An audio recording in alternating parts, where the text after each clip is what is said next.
সুপ্রভাত, রিতম বাংলায় আপনাদের সকলকে স্বাগত। আর এই মুহূর্তে সকালে শিরোনাম নিয়ে সঙ্গে রয়েছে আমি বিনোদ। চোখ রাখবো খবরে। মঙ্গলবার বিধানসভায় পেশ করা হয়েছে ধর্ষণ বিরোধী অপরাজিতা বিল। বিলটি পেশ করেন রাজ্যের আইনমন্ত্রী মলয় ঘটক।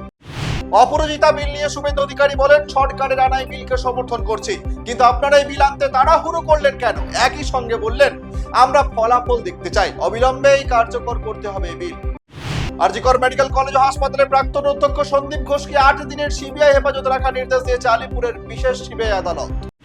সাসপেন্ড করা হলো আরজিকর হাসপাতালের প্রাক্তন অধ্যক্ষ সন্দীপ ঘোষকে। গ্রেপ্তারের 24 ঘন্টার মধ্যেই তাকে সাসপেন্ড করা হয়েছে। মালদা জেলা পুলিশ আবারও বড়সড় সাফল্য পেল। প্রায় 6 কোটি টাকার ব্রাউন সুগার উদ্ধার করেছে। ব্রাউন সুগার তৈরির গোপন ডেরায় হানা দিয়ে 6 কেজিরও বেশি ব্রাউন সুগার উদ্ধার করেছে পুলিশ। ঘটনায় ফৈনুল শেখ সহ 2 ব্যক্তিকে গ্রেফতার করা হয়েছে।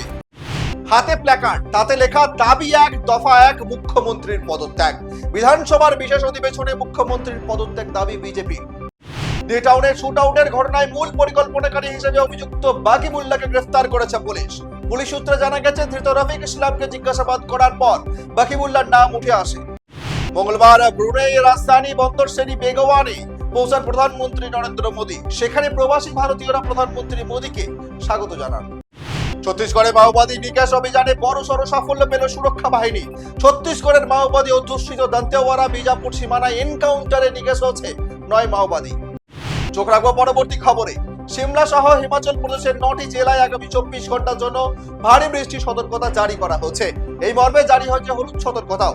আবহাওয়া দপ্তর জানিয়েছে, 5 সেপ্টেম্বরের পর থেকে বৃষ্টি দুর্যোগ কাটবে হিমাচল প্রদেশে। উদ্ধার অভিযানে গিয়ে নিখোঁজ হয়ে গেলেন উপকূলরক্ষী বাহিনীর 3 কর্মী। সোমবার রাতে আরব সাগরে একটি মোটর ট্যাঙ্কারের কর্মী গুরুতর আহত হয়েছিলেন। তাকে উদ্ধার করতে উপকূলরক্ষী বাহিনীর একটি দল হেলিকপ্টার করে রওনা দেয়।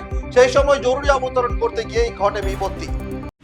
ইলকে গুন্ডোগানের অবসরে জার্মানি জাতীয় ফুটবল দলের নতুন অধিনায়ক কে হবেন, এ নিয়ে আলোচনা চলছিল। শেষ পর্যন্ত জার্মানির নতুন অধিনায়ক নির্বাচিত হলেন জোশুয়া কিমিখ। উরুগুয়ের ফুটবলের ইতিহাসের অন্যতম সেরা ফুটবলার লুইস সুয়ারেজ। দেশটির জাতীয় দলের জার্সিতে সর্বোচ্চ গোলদাতা তিনি। সেই লুইস সুয়ারেজকে আর জাতীয় দলে দেখা যাবে না, তিনি জাতীয় দলকে বিদায় জানাচ্ছেন। মঙ্গলবার আন্তর্জাতিক ক্রিকেট কাউন্সিল ঘোষণা করেছে যে বিশ্ব টেস্ট চ্যাম্পিয়নশিপ ফাইনাল 11 থেকে 15 জুন লন্ডনে লর্ডসে অনুষ্ঠিত হবে। প্রয়োজন হলে 16 জুন একটি রিজার্ভ ডে রাখা হতে পারে। ইউএস ওপেনের সেমিফাইনালে পৌঁছে গেলেন রোহান বোপান্না।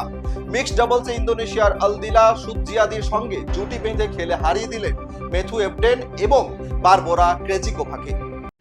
পাকিস্তানের মাটিতে বাংলাদেশের অবিস্মরণীয় সিরিজ জয়, এক নতুন ইতিহাস তৈরি করলো বাংলাদেশ।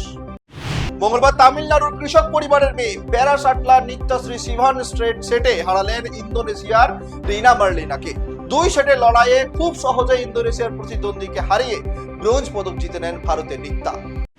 নির্দিষ্ট দিনে মুক্তি পাচ্ছে না এমার্জেন্সি, এই ছবি নিয়ে সৃষ্টি হচ্ছে বিতর্কে।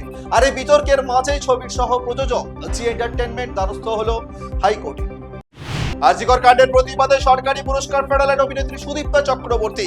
এটাই প্রথম নয়, এর আগেও চন্দন সেন ও বিপ্লব বন্দ্যোপাধ্যায়ও সরকারি পুরস্কার ফিরিয়েছিলেন। আজ তবে এই পর্যন্ত। আরো অন্যান্য নিত্য নতুন খবরের জন্য অতি অবশ্যই চোখ রাখুন রিতম বাংলার ফেসবুক পেজ এবং আমাদের ইউটিউব চ্যানেল। আর হ্যাঁ, অতি অবশ্যই গুগল প্লে স্টোরে গিয়ে ডাউনলোড করুন রিতম অ্যাপ।